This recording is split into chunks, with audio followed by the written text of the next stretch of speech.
Staying warm this winter? Oh, man. I'm trying. And what's really bad about this winter is that you'll have like a few cold days, and then you will have some nice warm 60-degree weather. Actually worked on my tan a couple times.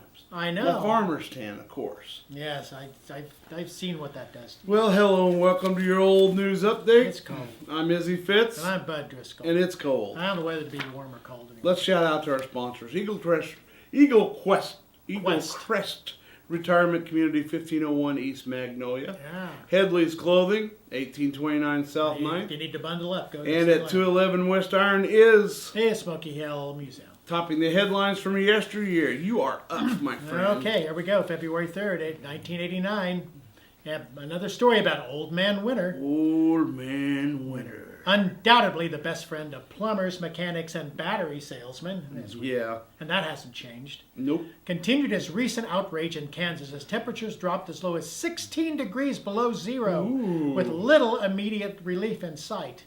Today's forecast for Salina area calls for the possibility of light snow and highs around zero with winds of 10 to 15 miles per hour.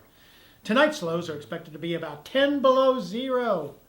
Sunday doesn't get much better with 50% chance for snow and high 0 to 5 degrees. We've had some cold spells like that here. It wouldn't be bad to have a little extra padding. That's right. Wasn't a fat joke. Yeah, it was. It was not. 50 years ago today, February 3rd, 1964. It will be up to a Saline County District Court judge to decide whether more than 4,000 girly magazines seized Thursday from 7 Salina stores are obscene and should be destroyed. Saline County Attorney John Weckel Monday filed a formal request in district court for a hearing on the matter. The magazines were seized early Thursday evening by Weckel and 10 Salina and Saline County law enforcement officers.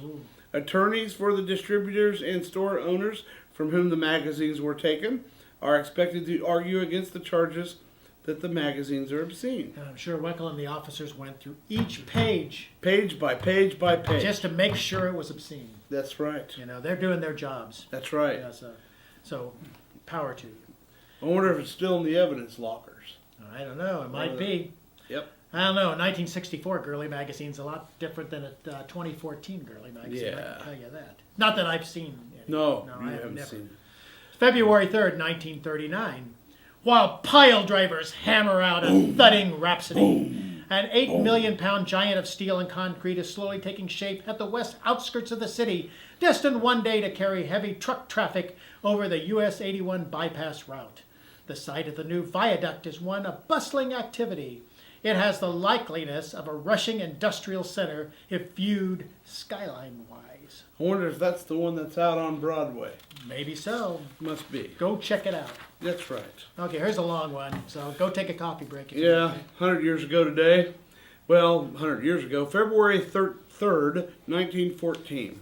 A temporary restraining order, which will in effect amount to an ouster, was secured yesterday evening against J.H. Tullis, City Marshal. Yeah. In a matter of misconduct in office, it is set forth that it has been learned that the Marshal received during the months of June, July, August, September, and October the sum of $15 per month from the Union Pacific, and that as a result he is expected to perform extra duties in addition to those that he would otherwise have done as a public officer.